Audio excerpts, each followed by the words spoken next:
السلام علیکم ورحمۃ اللہ۔ کچھ مہینے قبل پاکستان کی قائد اعظم یونیورسٹی جو اسلام آباد میں واقع ہے اس نے ایک سائنسی کانفرنس انعقاد کرنے کا منصوبہ بنایا اور اس کانفرنس کو انہوں نے ڈاکٹر عبدالسلام کے نام سے منسوب کرنے کا اعلان کیا۔ جیسے یہ اعلان سامنے آیا تو پاکستان کے مولویوں اور ان کے زیر اثر لوگوں کی طرف سے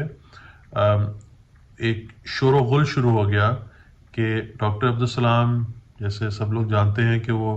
احمدی تھے یا ان کے نزدیک قادیانی یا مرزئی تھے، تو اس لیے وہ سائنسی کانفرنس ان کے نام سے منسوب نہیں ہو سکتی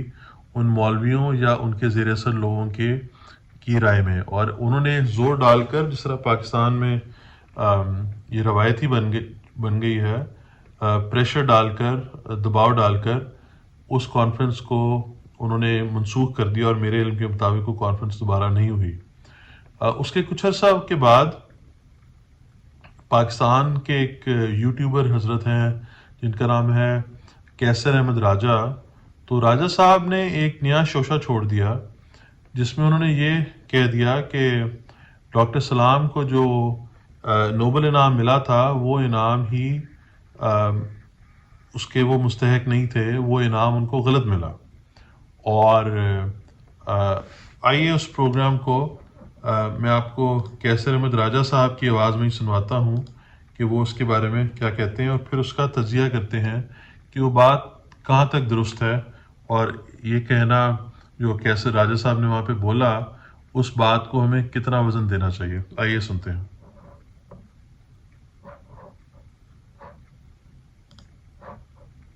ایوارڈ جاتا ہے 3 لوگوں کے حصے میں، شیلڈن گلاشو، اسٹیون وائنبرگ اور ڈاکٹر عبدالسلام کے 3 لوگوں کو کریڈٹ دیا جاتا ہے کہ اس ڈسکوری کے پیچھے یہ لوگ ہیں۔ میں جو آپ کے سامنے کیس پریزنٹ کرنا چاہتا ہوں وہ یہ ہے کہ کیا شیلڈن گلاشو اس چیز کو ڈیزرو کرتے ہیں کہ ان کو نوبل ایوارڈ دیا جائے؟ یس۔ کیا وائنبرگ ڈیزرو کرتے ہیں کہ ان کو یہ ایوارڈ دیا جائے؟ یس۔ کیا ڈاکٹر سلام ڈیزرو کرتے ہیں؟ نو، ہی ڈزنٹ۔ لیکن جیسے تو وہ کہتے ہیں راجہ صاحب، انہوں نے اپنی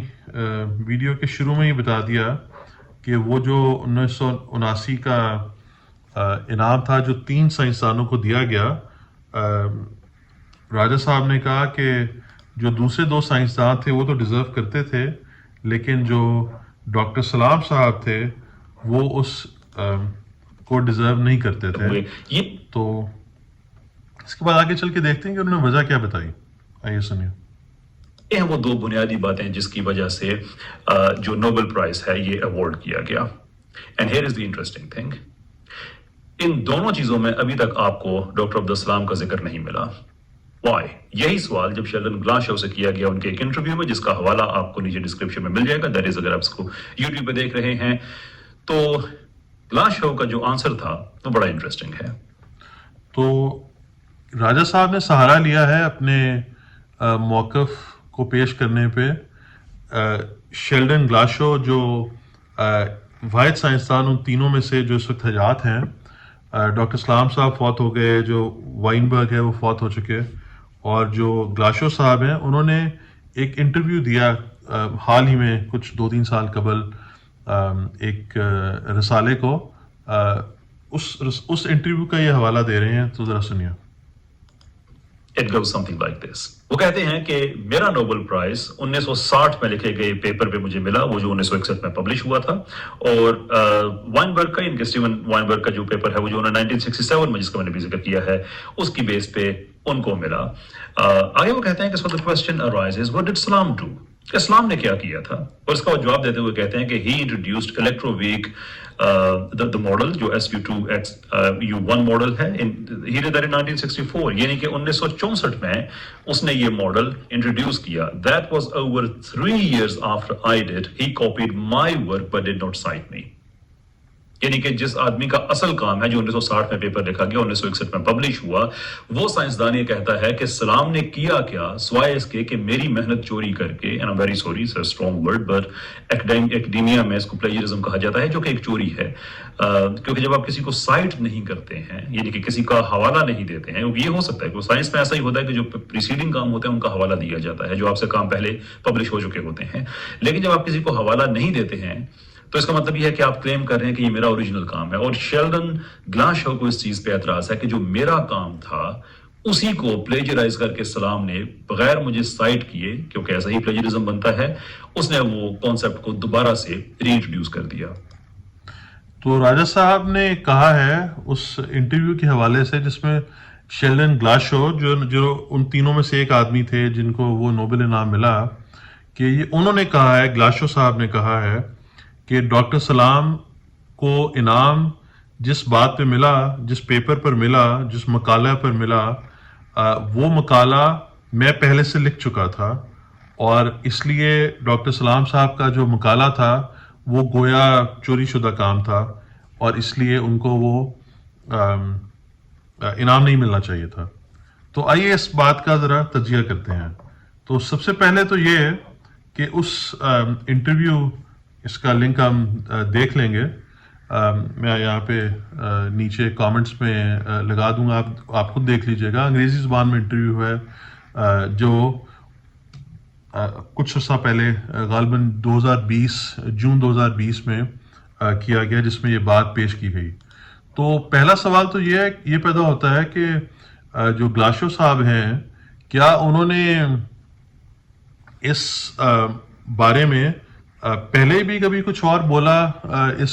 موضوع کے اوپر، اس ایشو کے اوپر؟ کیونکہ یہ بات تو پرانی ہو چکی ہے، سال 1989 کی بات ہو رہی ہے، اور یہ 2020 کا انٹرویو ہے، یعنی کہ تقریباً 41 سال کے بعد جا کر وہ کچھ کہہ رہے ہیں اس کے بارے میں. تو آئیے سب سے پہلے چل کے ہم دیکھتے ہیں کہ جب وہ نوبل انعام دیا گیا تو اس وقت شیلڈن گلاشو نے اس بارے میں کیا کہا. تو یہ جو ان کی تقریر ہے وہاں پر جو انہوں نے کی اسٹاک ہوم سویڈن میں نوبل انعام وصول کرتے ہوئے، وہ نوبل پرائز کمیٹی کی جو ویب سائٹ ہے وہ اس پہ موجود ہے. یہ میں اس کا لنک ڈال دوں گا، یہ پڑھتے ہیں. اس میں وہ کہتے ہیں، یہ گلاشو صاحب کے الفاظ ہیں: "We come to my work done in Copenhagen in 1960." یہ وہ کام ہے جس پر ان کو نوبل انعام ملا اور جس کا انہوں نے اپنے انٹرویو میں ذکر کیا. تو ڈن ان کوپن ہیگن ان 1960، کہ اب میرے کام کی طرف آتے ہیں جو کوپن ہیگن میں 1960 میں ہوا. اینڈ ڈن انڈیپینڈنٹلی بائی سلام اینڈ وارڈ. تو وہ ذکر کر رہے ہیں کہ سلام اور وارڈ نے جو ایک اور سائنسدان ہیں، انہوں نے علیحدہ سے خود سے یہ کام کیا، جس کام کے بارے میں 2020 میں آ کر وہ کہہ رہے ہیں کہ وہ کام چوری شدہ تھا، جس کے لیے انہوں نے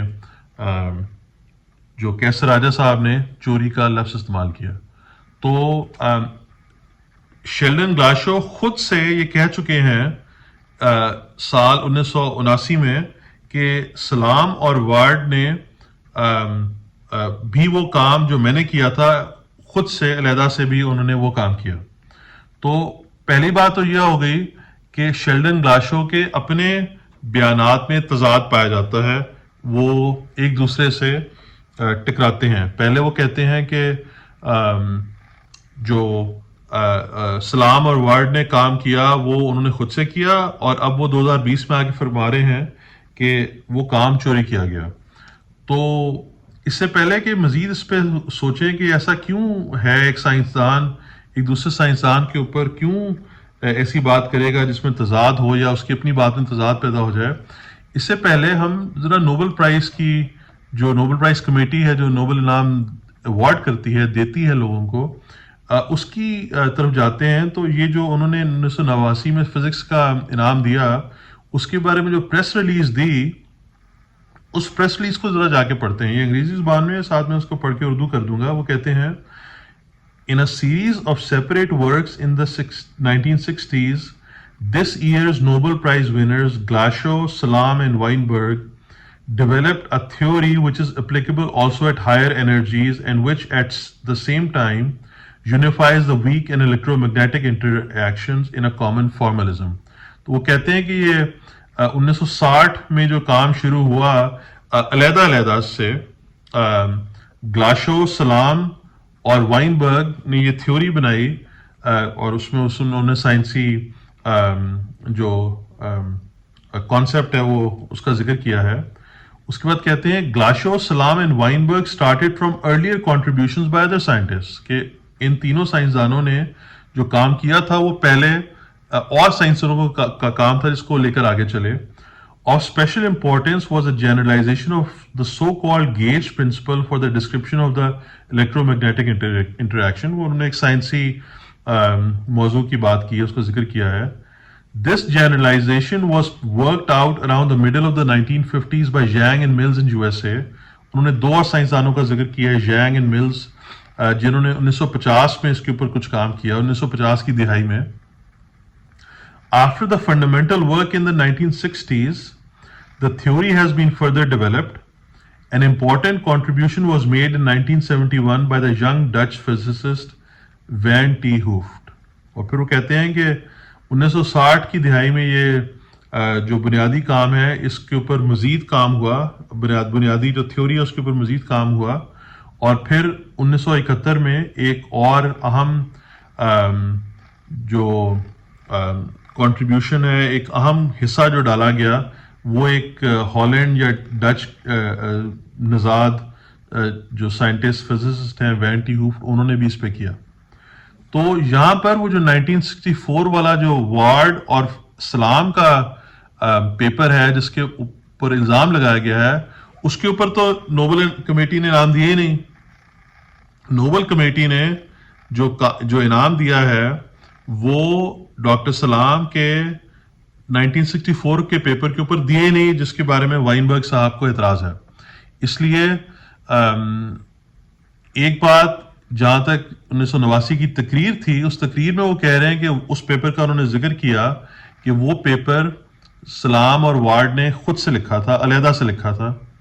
اور اب 2020 میں آ کے کہہ رہے ہیں کہ وہ کام میرا چوری کیا گیا. لیکن نوبل کمیٹی نے تو اس کام کے اوپر انعام دیا ہی نہیں ڈاکٹر سلام کو، تو اس لیے یہ بات ہی بے تکی ہے. تو ہم واپس آتے ہیں کہ یہ سوچتے ہیں کہ یہ سوچتے ہوئے کہ جو گلاشو ہیں ان کو یہ بات کہنے کی، اس طرح متضاد بات کرنے کی کیا ضرورت ہے. تو میرے خیال میں تو یہ بات بڑی واضح ہے. اول تو ہمیں حسن ظن رکھنا چاہیے کہ وہ ایک سچے آدمی ہوں گے، لیکن یہ واضح سی بات ہے کہ وہ آپ انٹرنیٹ پہ جا کے دیکھ لیں کہ 1932 میں پیدا ہوئے، 2020 میں انٹرویو دے رہے ہیں، تقریباً ان کی عمر 88 سال ہے. تو ایک 88 سال کا آدمی جو بات کرے گا اس بات میں غلطی بھی ہو سکتی ہے، اس بات کے اندر ان کی ہو سکتا ہے کہ اس وقت ان کی یادداشت اس طرح سے اچھی نہ رہی ہو، اور اگر انہوں نے جان بوجھ کے نہ بھی کیا ہو یا دماغ میں ایک بات نہ بھی بن گئی ہو سکتا ہے نیند پوری نہ ہوئی ہو. جن لوگوں کو آپ لوگوں میں سے تجربہ ہے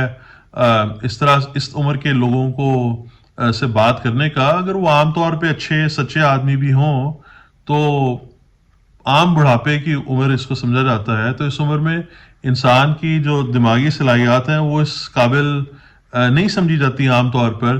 کہ ان کو اس طرح سے اعتبار کیا جائے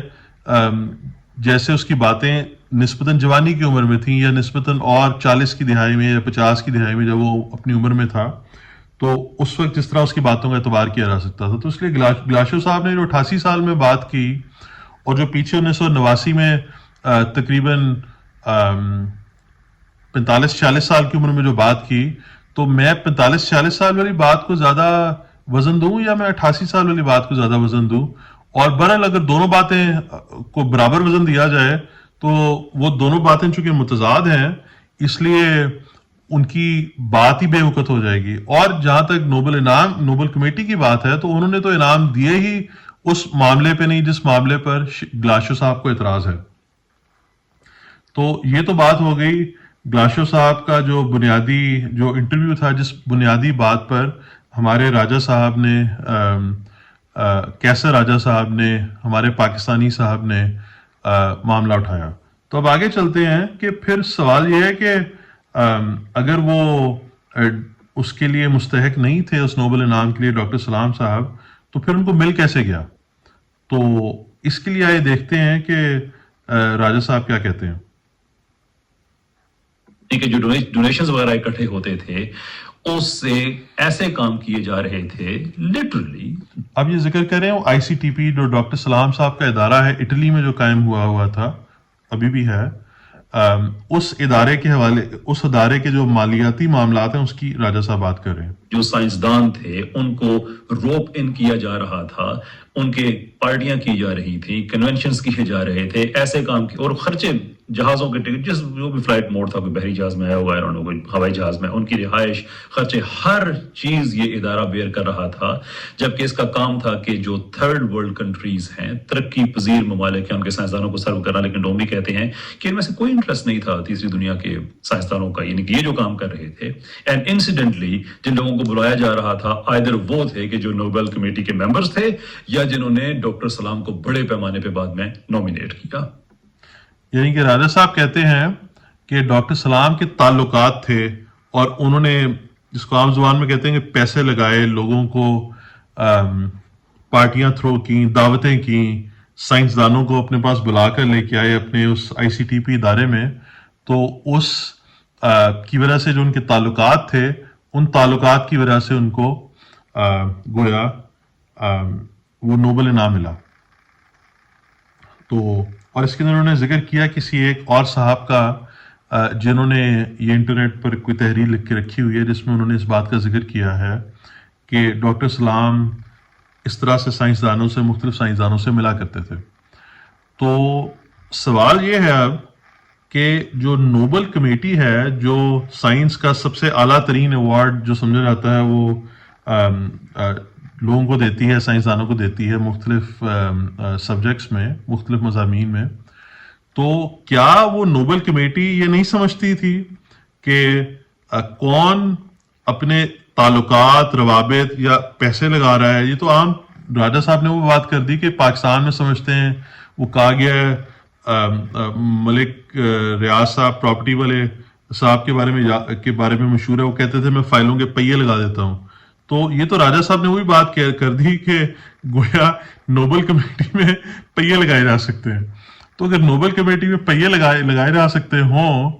تو پھر راجہ صاحب سے پوچھا جائے کہ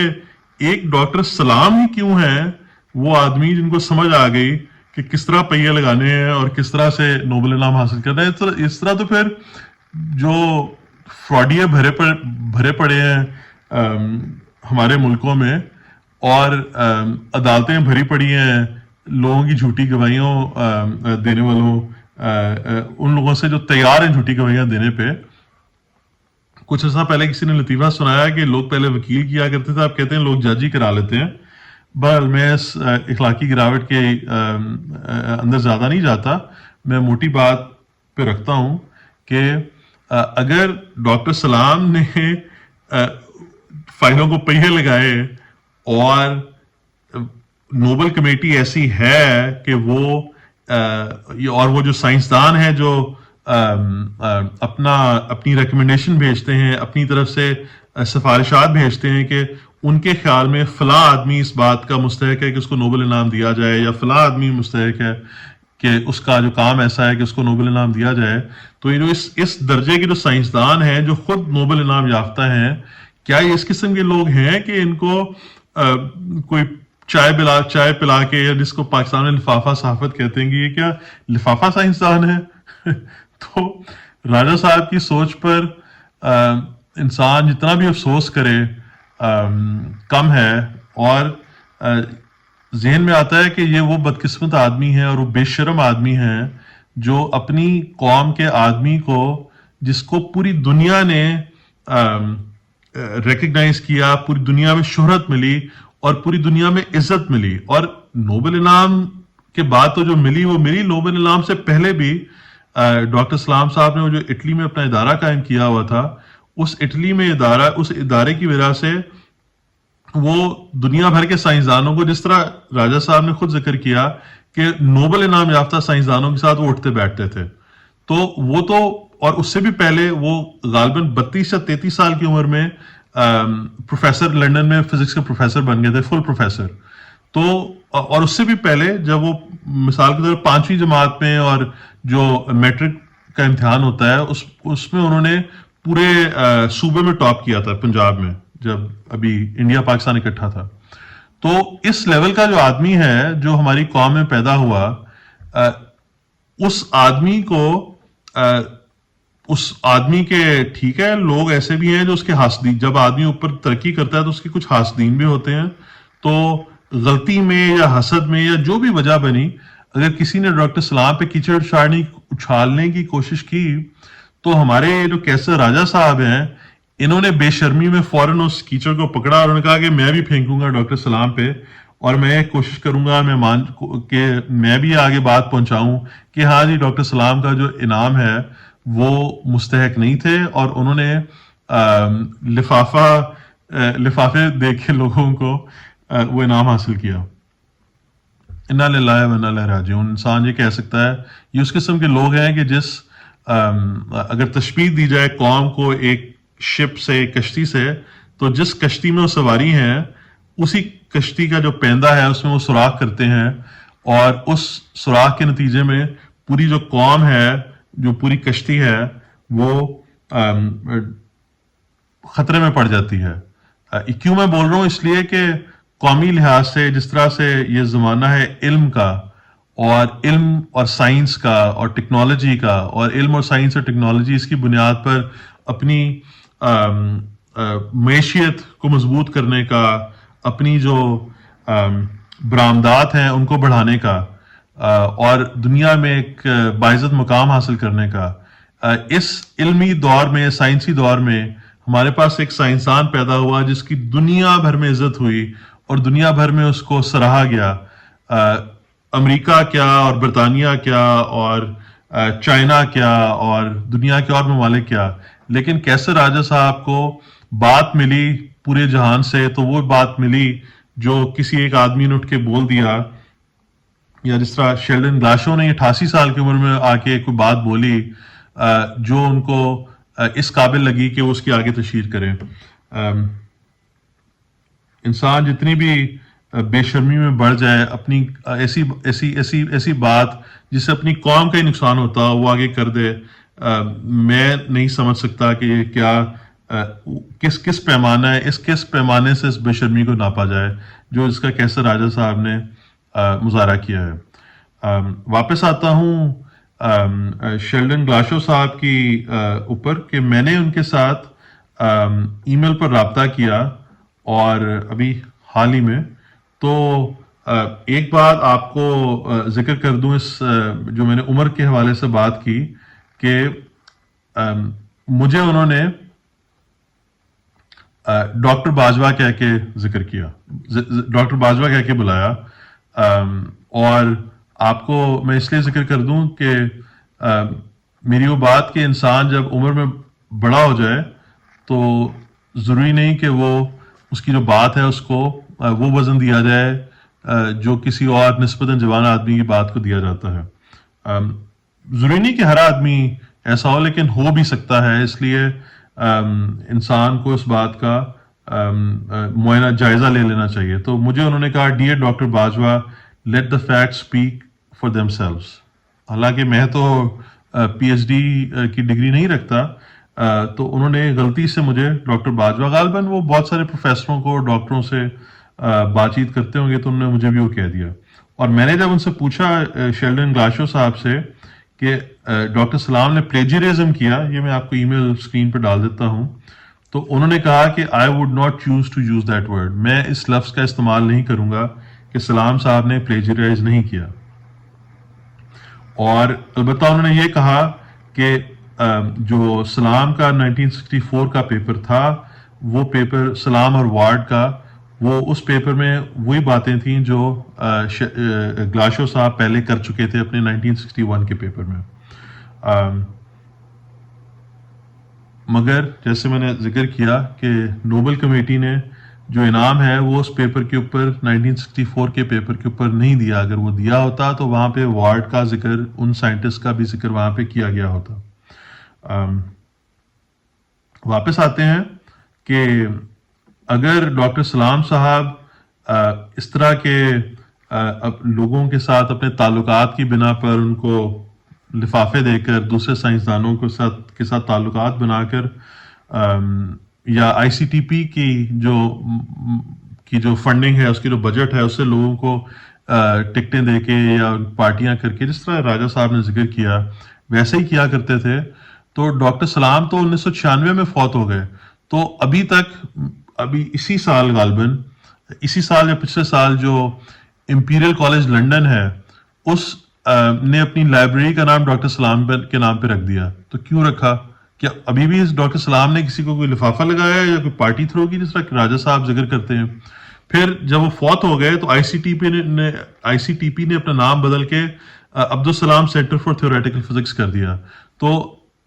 پھر اس وقت بھی سلام صاحب نے کسی کو کوئی پارٹیاں کی تھی، کسی کے لیے کوئی اس طرح سے تعلقات استوار کیے تھے. پھر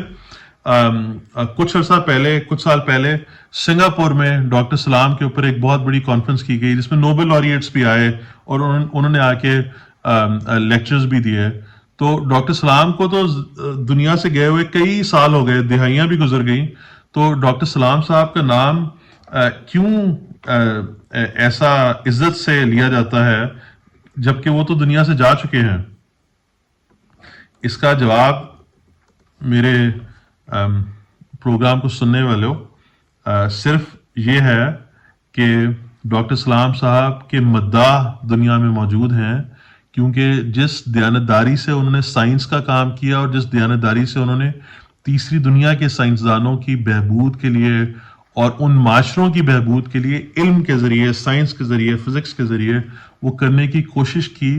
اس کے نتیجے میں سائنسی دنیا میں بھی اور عام دنیا میں بھی ان کے بے تحاشا مداح موجود ہیں، اور وہ مداح ان کا نام زندہ رکھتے ہیں. جس طرح سے اس یونیورسٹی نے اپنی لائبریری کا نام ان کے نام پہ کر دیا، جس طرح میں آپ کو بتا رہا ہوں کہ سنگاپور میں ڈاکٹر سلام کے نام سے ان کی زندگی کو سیلیبریٹ کرنے کے لیے وہاں پر اس کانفرنس کا انعقاد کیا گیا. البتہ یہ جو ہمارے کیسر احمد راجہ کے قسم کے لوگ ہیں، وہ حسد میں یہی قیاس کر سکتا ہے انسان، حسد میں جلتے ہیں اور بے شرمی کی حدیں ٹاپتے ہیں، جس میں وہ ہمارے قومی ہیرو کے اوپر کیچڑ اچھالتے ہیں جو کسی اور آدمی نے اس کی ابتدا کی، بجائے اس کے کہ وہ اس کے دفاع پر آئیں، اپنے آدمی کا دفاع کریں اور کہیں کہ نہیں یہ دیکھو، اس کے بارے میں تو 100 اور لوگوں کی گواہی ہے یا 200 اور لوگوں کی گواہی ہے کہ نہیں، یہ تو بڑا زبردست آدمی تھا. دنیا بھر کی یونیورسٹیوں نے، پروفیسروں نے، حکومتوں نے اور ڈاکٹر سلام کے کام کو سراہا، بجائے اس کے کہ یہ کام کریں وہ اس ایک آدمی کی بات کو، جو کہ بات خود ناقابل اعتبار ہے کیونکہ اس نے جس عمر میں آ کے کی ہے اور اس کی خود متضاد بیانات موجود ہیں اس موضوع پر، اس بات کو وہ اٹھاتا ہے اور ڈاکٹر سلام پہ چاند پہ تھوکنے والی بات ہے وہ کرنے کی کوشش کرتا ہے. میرے خیال میں اس سے کیسر احمد راجہ صاحب نے صرف اپنا بغض اور اپنا حسد جو ہے وہ اعیاں کیا ہے اور اپنی کم عقلی اور جہالت کا اظہار کیا، اس کے علاوہ اور کچھ نہیں کیا. ابھی کے لیے اتنا ہی، انشاءاللہ تعالیٰ پھر آپ سے بات ہوگی. السلام علیکم ورحمۃ اللہ.